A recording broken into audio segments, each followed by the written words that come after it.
Primero agradecerles esta invitación para CIGNIS México. Para nosotros es un gran honor el podernos hermanarnos como hermanos latinoamericanos, y más en una fecha tan importante para nosotros, que es precisamente lo relacionado a que no quede impune de alguna manera la violencia que se vive en el ejercicio del periodismo. Déjenme contarles, en el caso de México, cómo a partir del siglo XXI, desde el año 2000, tenemos registrados 108 asesinatos a periodistas. Es una cifra grande si tomamos en cuenta que el número de medios de comunicación, que es muy grande también, de medios de comunicación tradicionales, a su vez sí tiene un número importante de gente que se dedica a la comunicación, pero que de alguna manera pues quedan ahí algunos, podríamos decir, vamos, es un gremio fuerte, pero no es un gremio que sea demasiado grande. Entonces, el que sea muy dirigido, pues tiene varias implicaciones. Una de estas primeras implicaciones o motivos por los cuales hay tanto asesinatos, bueno, son asesinatos, y otro es digamos, otro tipo de delitos vinculados a agresiones, que pueden ser desde amenazas hasta llegar a la muerte, digámoslo así. Hay, digamos, primero un punto fundamental que tomar en cuenta, y es el famoso e indiscutible artículo 19 de la Declaración Universal de los Derechos Humanos, lo cual se habla sobre la libertad de expresión. Y aquí es importante reflexionar que la libertad de expresión, como una de esas características que tiene el ser humano, de poder expresar libremente qué piensa, qué siente, qué informa, también viene otro concepto importante que a veces en el ejercicio del periodismo lo olvidamos, y es que el ser humano tiene derecho a la información, mas no, esa información es de uso exclusivo o es propiedad del medio de comunicación o del periodista, sino que es un bien general, es un bien universal. Y pongo este importante punto, como este derecho humano, porque cuando encontramos violaciones al ejercicio del periodismo, nos damos cuenta entonces que en gran parte tienen que ver con pues una violación importante a ese artículo. En México, el artículo 6 de la Constitución Política de los Estados Unidos Mexicanos regula precisamente el artículo, es un artículo relacionado a la libertad de expresión. Antes, les puedo decir que durante prácticamente 60-70 años, el ejercicio del periodismo iba muy ligado a la autoridad. Aquí en México muchos de los periodistas ejercían de forma independiente, pero una gran cantidad funcionaban mediante la dádiva, el chantaje o el juego, el contubernio con la autoridad, con el gobierno. Incluso se le conoce el término aquí en México de chayotazo, se les daba un chayotazo, se les daba un recurso económico por publicar o no publicar una nota. A partir del año 2000, cuando se da una alternancia en el gobierno, si un partido que había gobernado 70 años deja de gobernar y entra a otro partido, uno de los puntos más importantes fue el de la libertad de expresión. Y a partir de la libertad de expresión empieza a darse esta dinámica en la cual cada vez más periodistas empiezan a ejercer de forma más libre, sin estar sujetados al chayotazo. Los primeros años del siglo XXI, digamos, hubo un cierto romanticismo en este ejercicio del periodismo, pero el periodista empezó también a informar de forma más detallada situaciones que le empezaron a generar complicaciones en su sano ejercicio.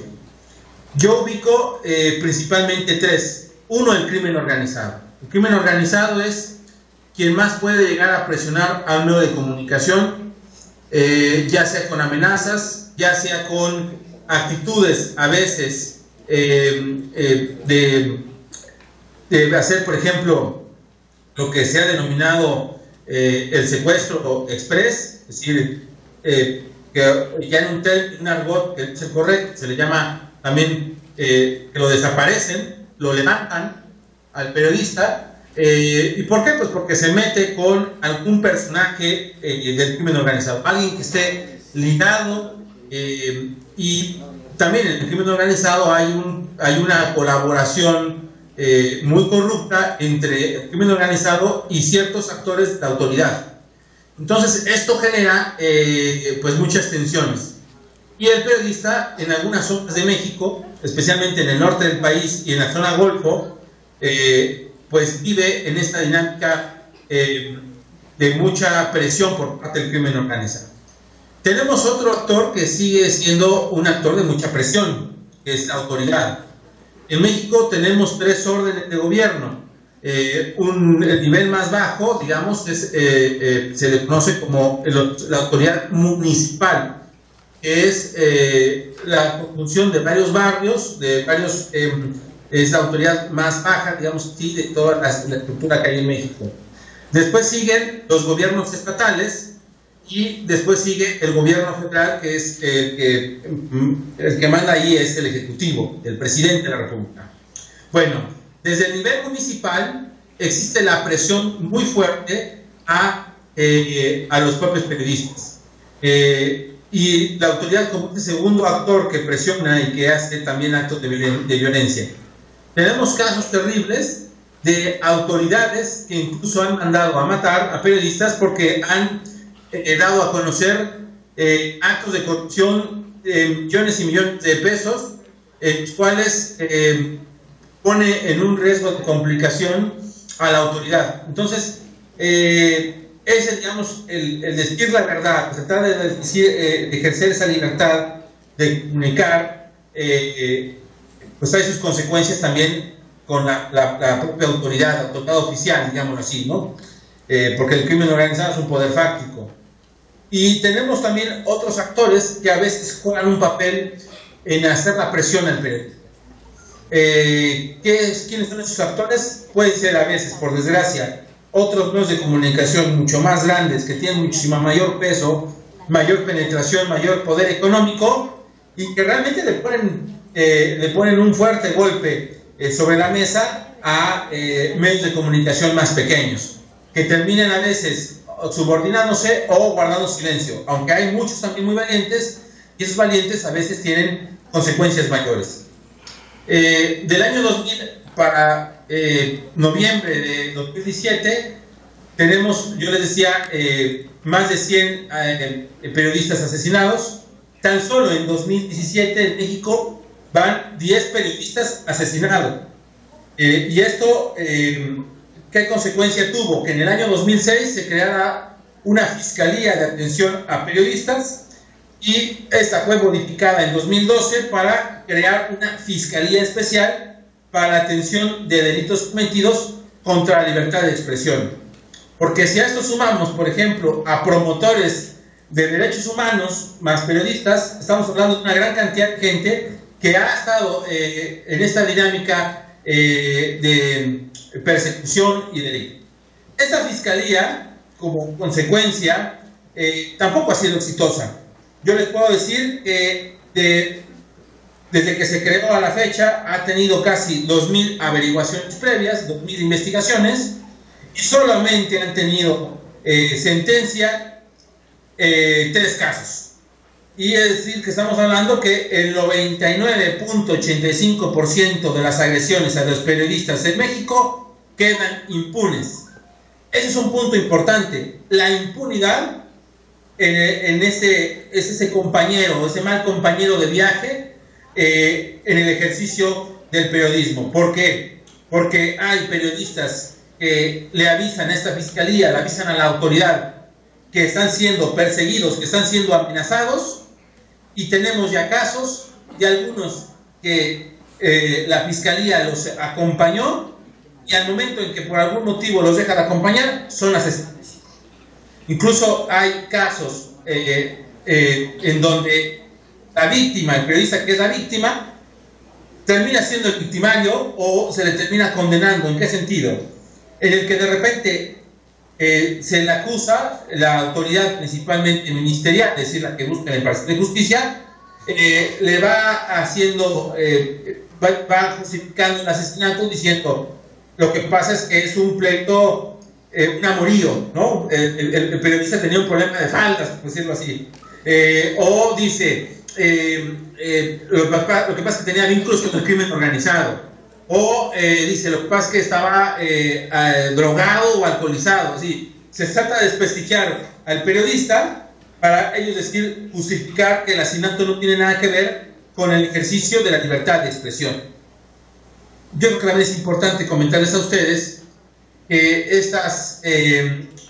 esta dinámica de persecución y del propio ejercicio, en gran medida, que les digo, se ha ido desde que inició el siglo XXI cambiando la dinámica del periodismo en México, también tiene que ver mucho con una práctica de ejercicio que es el de investigación.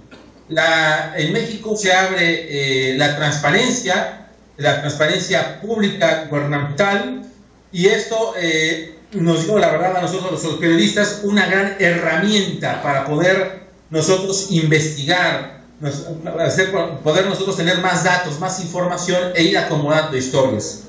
Tenemos casos de investigación periodística que han tenido consecuencias enormes. Una de estas, sin lugar a dudas, fue el escándalo llamado escándalo de la Casa Blanca, que es una casa de la primera dama de México, valuada en millones y millones de pesos.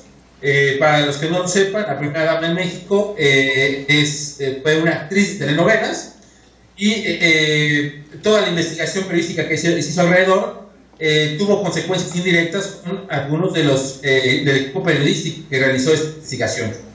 O tenemos otros en donde también hay un papel importante en este nuevo ejercicio de los medios digitales.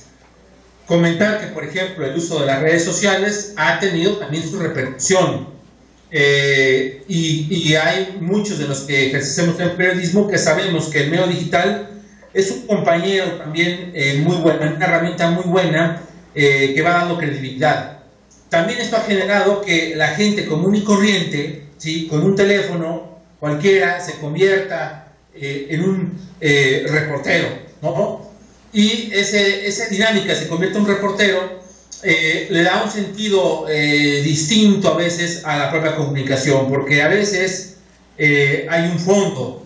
Los medios de comunicación a veces cumplen agendas lógicas, agendas que tienen que ver porque tienen también patrocinadores, porque tienen también a veces ciertos, digamos, requisitos propios de su ejercicio, su dinámica. Por ejemplo, hoy en día, yo les decía el tema del crimen organizado, como en algunas zonas del país, por ejemplo, algunos medios de comunicación locales, pues guardan silencio en su comunidad, pero hacen redes de comunicación y entonces nos avisan de lo que está pasando a lugares donde sí podemos nosotros decir, está pasando esto. Y esto es yo diría, las grandes bondades de la comunicación del siglo XXI. El poder nosotros tener, el romper estas barreras, como la que podamos tener ahorita una plática directo con ustedes. Y eso también se ha habido en el ejercicio. Hay retos importantes en el ejercicio del periodismo. Yo creo que uno de los retos es una sensibilización por parte de las propias autoridades y también por parte de la propia sociedad. Y obviamente por parte de lo que ejercemos el periodismo. Este es el grado de una gran responsabilidad de lo que está comunicando. Como ustedes saben, en México acabamos de vivir una tragedia, un sismo que dejó mucha gente sin hogar, obviamente dejó pérdidas humanas. Y en esta dinámica, en este ejercicio, vimos muchas fake news, ¿no? Muchas noticias falsas, muchas cadenas de rumores. Incluso hubo una que fue nacional. Se nos hizo creer que había una niña con vida en las ruinas de una escuela, y les puedo decir que en cadena nacional, en transmisión nacional, la propia autoridad estuvimos prácticamente 11 horas viendo cómo rescataban a una niña que no existía, no existió la niña, y la propia autoridad tuvo que reconocer que había sido un error de comunicación, es decir, que había una niña llamada Frida Sofía. Pongo este ejemplo porque dentro de estas responsabilidades y retos del ejercicio está esta generación de noticias falsas. Es un gran reto, porque el poder generar a veces noticias falsas o no falsas trae sus consecuencias, las consecuencias negativas de quien ejerce el periodismo y que se le pueda de alguna manera acusar de que no está cumpliendo su papel. No es sencillo, y eso casi yo diría con esto me gustaría dar casi por concluida mi participación, decir que esos retos, esas obligaciones del bien informar, ante esta dinámica compleja de que el denunciar principalmente, a veces ser los profetas del siglo XXI, trae una gran responsabilidad. Ustedes, los que están, por ejemplo, estudiando el tema de la comunicación, el tema del periodismo, deben tomar muy en cuenta que ustedes son la voz de los que a veces no tienen voz, que ustedes tienen un gran papel de saber difundir la verdad, y eso es muy, muy trabajoso, porque la verdad a veces lastima. Dice una frase que las verdades duelen, pero también hay otra que dice las mentiras matan. Es una gran responsabilidad el saber ejercer bien esa verdad. Y porque le regreso al tema del artículo 19 de la Declaración Universal de los Derechos Humanos, de que la libertad de expresión es un don público. La información y el que se dé a conocer la verdad es un bien de toda la humanidad. Por eso tenemos que ser serios, comprometidos y lo suficientemente generosos con el prójimo para saber difundir bien la verdad. Eso es lo más trabajoso, complicado, y más en una profesión, en el caso de México, que es sumamente perseguida. Yo les digo, tener ya en este tiempo, en lo que va del 2017, 10 periodistas asesinados, en lo que va del actual gobierno de Enrique Peña Nieto, estamos hablando más de 40 asesinatos, y primero decir de agresiones verbales, de agresiones físicas, de desapariciones forzadas, es decir, secuestro. Tiene todo este ritmo de cosas, pero creo que tienen tenemos que ejercemos el periodismo no solamente una gran responsabilidad, sino una gran oportunidad. Esa gran oportunidad es única. No lo olviden, porque una historia bien narrada, una historia bien contada, puede salvar también a la propia humanidad. Muchas gracias y estoy a sus órdenes. A veces el periodista se enfoca en su trabajo y no busca que la sociedad sea su aliado en la difusión de la verdad o la difusión de la noticia.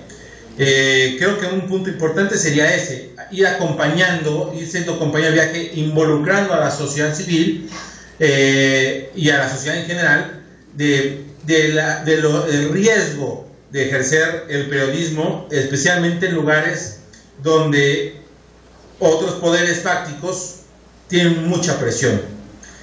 ¿Por qué digo que hacer los compañeros de viaje? Porque al hacer los compañeros de viaje, la autoridad se ve a veces obligada ante la opinión pública a hacer respuesta. Es un poco el caso de la creación de esta Fiscalía de Atención sobre el tema de libertad de expresión.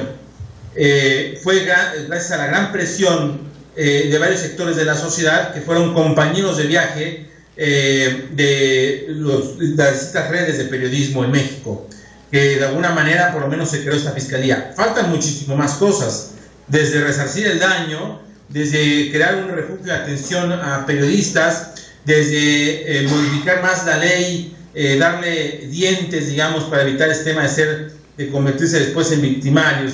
Y hay propuestas. Hay que comentar que, por ejemplo, en México hace prácticamente 3 años hubo una reforma en telecomunicaciones, en donde abarcó en esa reforma muchos otros puntos.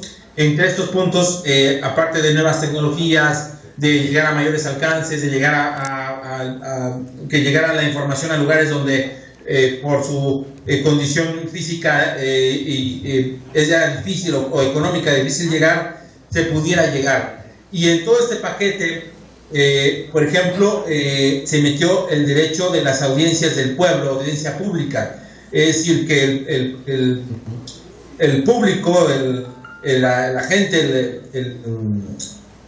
ya sea radioescucha, el televidente, el lector del periódico, tuviera derecho a tener un defensor de oficio en los medios de comunicación para que se diera a conocer la verdad. Y así como también algunos otros pequeños ejercicios en los cuales se va empoderando a la sociedad con el tema de la comunicación. Entonces, digamos que son parte de esas dinámicas de cómo ir construyendo, y también al exigirle o al socializar esto, yo creo que hay 2 puntos importantes. Nunca dejar de hacer la promoción de los derechos humanos, la promoción y defensa de los derechos humanos. Eso creo que es algo que nos toca, es una responsabilidad universal. Cuando lo hemos dejado de hacer, pasan este tipo de fenómenos, donde no hay atención. Y otra cosa que también yo creo que es importante es, en este acto de ser corresponsables a la sociedad, es también hacer un llamado, y no solamente un llamado, sino ir ejerciendo en la opinión pública la cero impunidad. Es importante. Es el problema efectivamente mundial, la impunidad.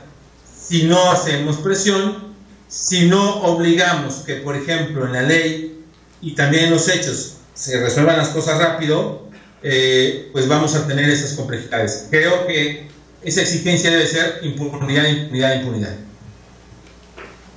¿Cómo se presiona aquí en México al medio de comunicación tradicional?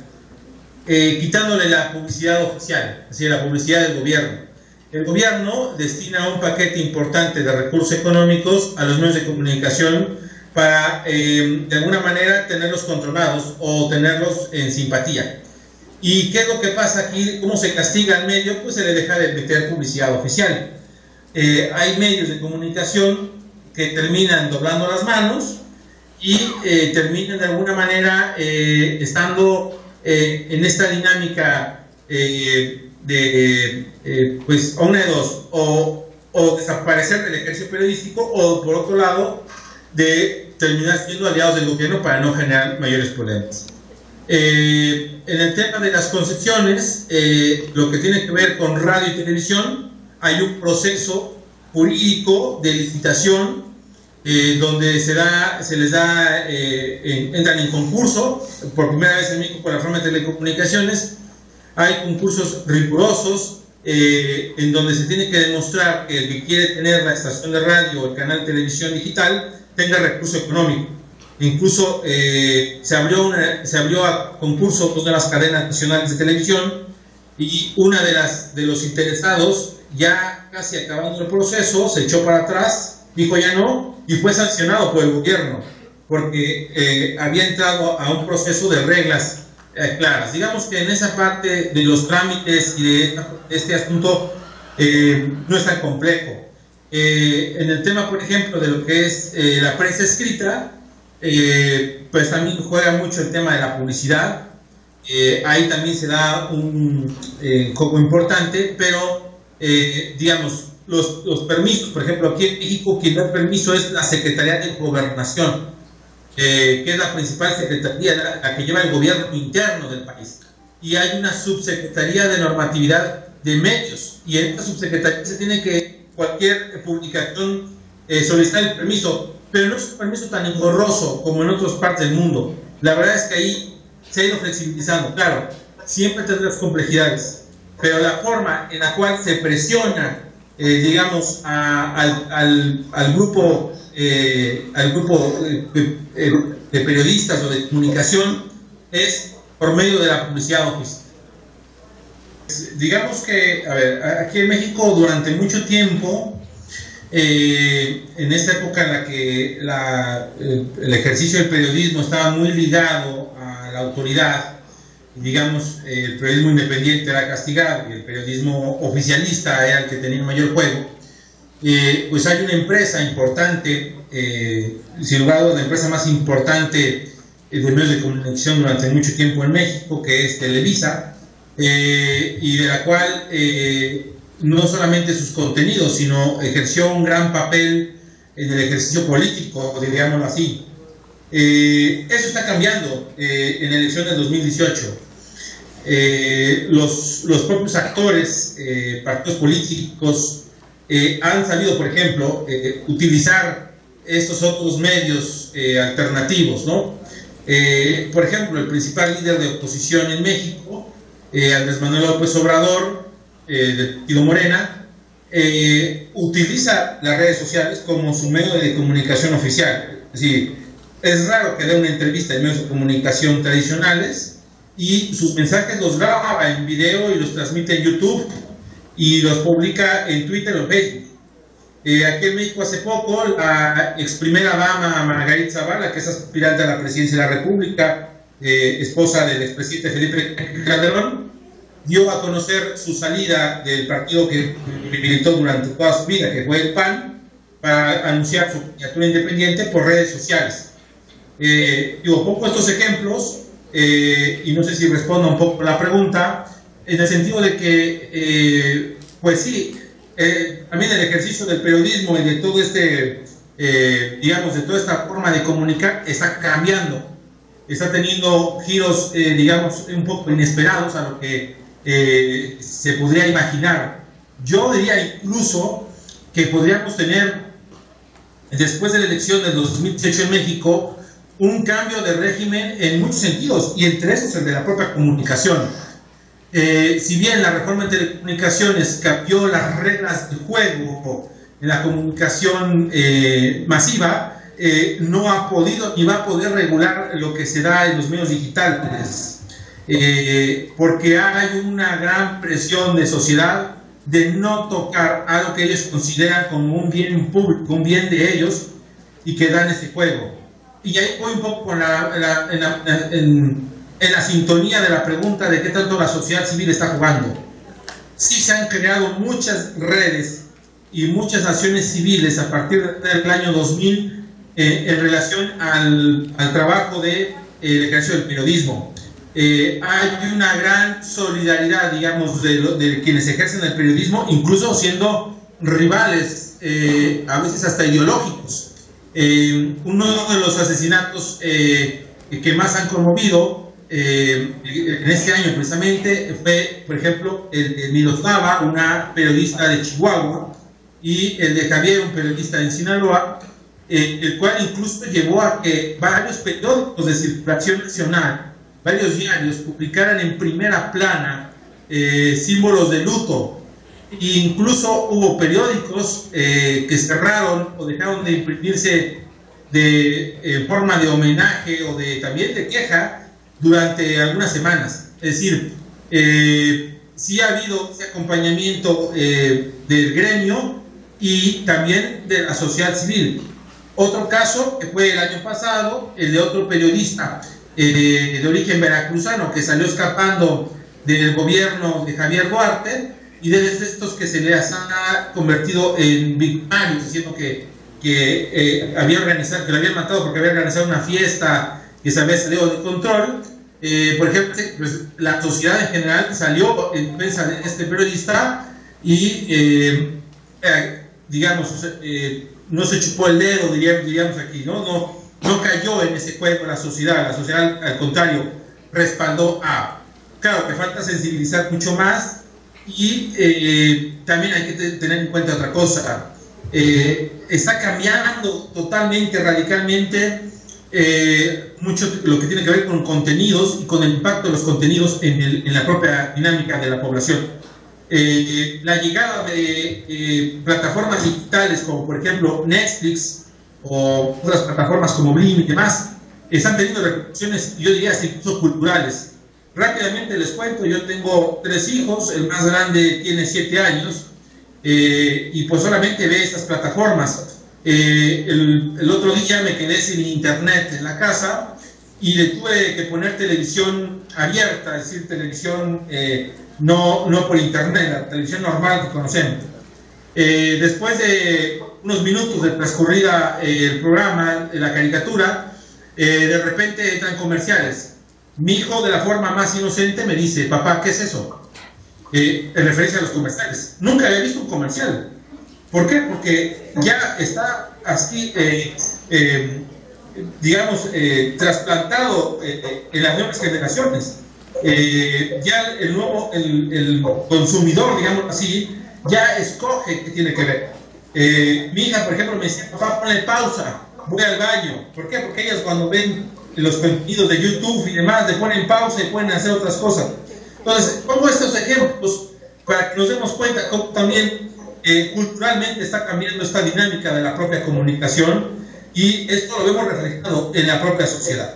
Yo creo que es un reto importante el empoderamiento en circunstancias más complejas, como es el caso de ustedes, en donde hay, digamos, una dinámica de estar bajo lupa, ¿no? De estar encima de quien ejerce el periodismo.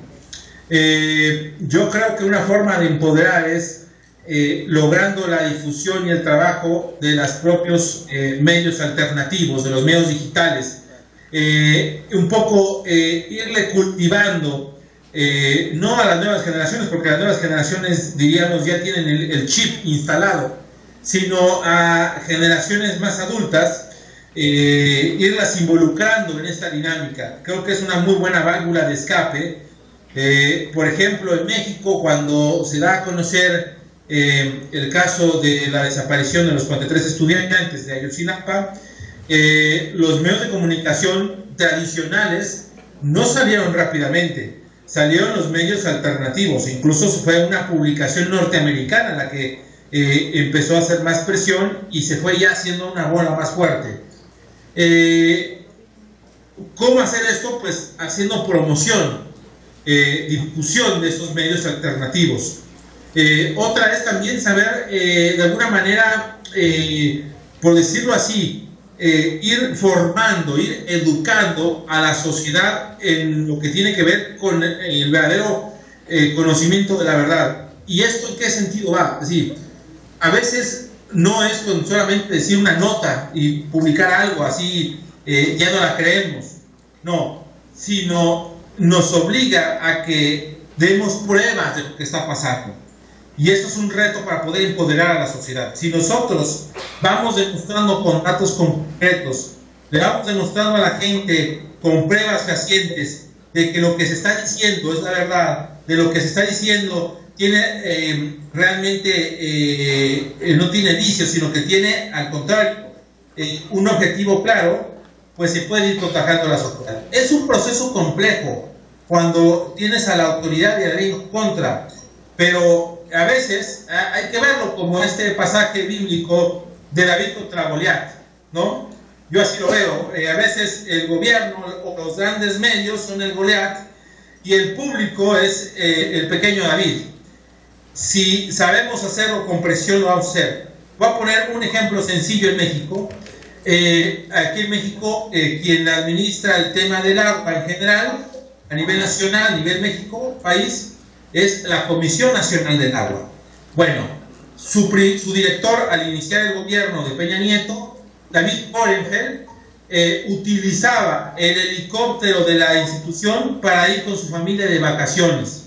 Esto no lo publicó ningún medio de comunicación, fue un vecino que sacó fotos desde su Twitter y durante algún tiempo estuvo dándole seguimiento y demostró cómo el funcionario con maletas, su familia con maletas, se subía en el helicóptero. Esa fue una prueba fehaciente. El funcionario tuvo que salir patitas corriendo porque no podía dejar de ocultar eso.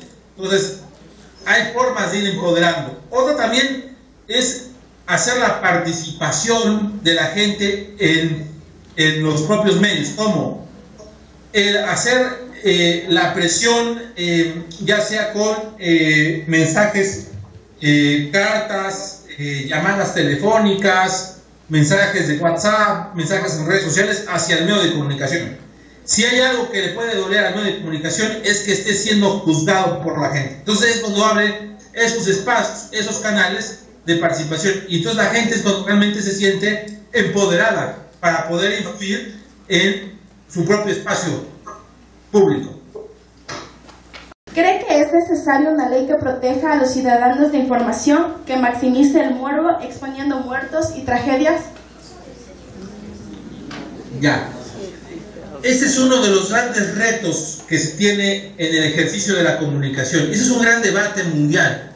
Es un debate en el cual algunos decimos, bueno, el poner la crudeza, pues es decir, es difundir la verdad, ¿no? Entonces, a veces nos olvidamos de las implicaciones morales o de otro tipo de implicaciones que se pueden tener de riesgo. En mi opinión muy personal, a veces hay noticias que no necesitan esa difusión tan fuerte, sino a veces siendo claros y contundentes, no es necesario evidenciar lo que todos conocemos. A veces no es muy bueno exponer las miserias humanas, porque por desgracia puede haber repetidores de las tragedias. En México nos pasó mucho con el crimen organizado en el gobierno de Felipe Calderón. Muchos medios de comunicación incluso hacían conteos oficiales de cuántos eran asesinados en la lucha de la guerra contra el narcotráfico, y ponían fotos de decapitados y ponían una serie de situaciones duramente rudas, drásticas. ¿Cuál fue la consecuencia de esto? Que hubo repetidores, hubo miembros del crimen organizado que repetían las acciones que hacían nosotros, y como se ven que los medios iban a publicarlos, sí fue necesario hacer un pacto entre los medios de comunicación para que lo que se difundiera fuera la verdad, sin caer en lo grotesco, sin caer en el absurdo donde se pierde la dignidad de la persona humana. Porque ¿qué pasaba con el crimen organizado? Con un cártel exhibían a un narcotraficante colgado en un puente y ponían un mensaje en papel y demás, y esos mensajes eran dirigidos al otro cártel, y entonces los medios de comunicación nos empezamos a convertir en algo así como canales de transmisión de mensajes entre el crimen organizado. Entonces, creo que sí debe haber a veces, más que leyes rígidas, debe de haber acuerdos entre el propio periodismo, acuerdos de sentido común. Otro es el del lenguaje, por ejemplo. Eso es un gran debate. Aquí en México se empezó porque el crimen organizado sí lo hizo, cambiar el nombre a las cosas. A un secuestro se le llamó levantón, a un asesinato se le llamó un ejecutado. Se empezó a cambiar incluso el lenguaje. ¿Con qué fin? Con un fin de ver esto más ligero, más light, de que no se tuviera esa parte. Creo que sí debe haber, más que una regulación, debe haber un acuerdo de qué y cómo ir transmitiendo lo más grotesco, recordando el que no haya replicadores y recordando también en esta dinámica de las miserias. Claro, advierto, es un gran debate, y una gran discusión que nos podría llevar muchas horas, y que sé que hay otros dos compañeros expositores a los que también han sido escuchar. Sí es sumamente complejo el poder decir cómo generar mecanismos para que la impunidad no siga reinando, y más con estas dinámicas en donde los propios actores, los propios integrantes de la clase política están involucrados. Yo veo por ahí dos asuntos que creo que son importantes tomar en cuenta. Por un lado es lo que podríamos llamar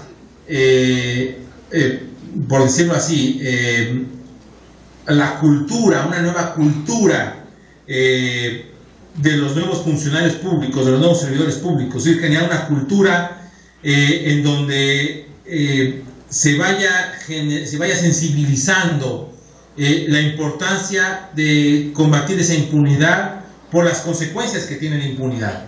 Porque el problema de la impunidad y la corrupción no es el hecho de que ya hay impunidad, sino es las consecuencias de fondo, por ejemplo, en el caso de la corrupción, de que se construyan mal puentes, que no llegue la medicina al más necesitado, que no llegue la educación correcta a la niñez porque hay malos profesores, y todo lo que carcome y va pudriendo a la propia sociedad y en su propia dinámica. Entonces, uno es ese cambio cultural, que es un cambio a mediano y largo plazo. Yo sí veo con entusiasmo que las nuevas generaciones tienen una mayor sensibilidad hacia ese punto. Es complejo, sí es algo complejo, pero creo que culturalmente esa sería, digamos, la batalla a largo plazo. Digamos, a más corto plazo, para tener algunos efectos más espectaculares, por llamarlo así, en el tema de la impunidad, es pues que los propios sistemas de justicia penal tengan mayores implicaciones. Esto es, en México, por ejemplo, los crímenes a los periodistas no tenían una gran sanción. Por ejemplo, yo podía agredir a un periodista, no llamar el tema de asesinato, homicidio, porque es otra historia, sino yo podía llegar y amenazar a un reportero y no iba a tener mayor implicación, ¿no? O sea, no iba a tener mayor implicación legal, yo iba a poder estar tranquilo y el pobre reportero o periodista iba a estar sufriendo. No así en esta otra dinámica, una dinámica en la cual con una búsqueda de la implementación del sistema de justicia, poniéndole más penas, por ejemplo, a quienes ofendan a los que están llevando a la práctica del ejercicio periodístico, puedan tener otro tipo de implicación. Pero sin lugar a dudas es un gran reto que a lo mejor nosotros no vamos a poder ver palpable en lo pronto. Es una larga carrera de resistencia.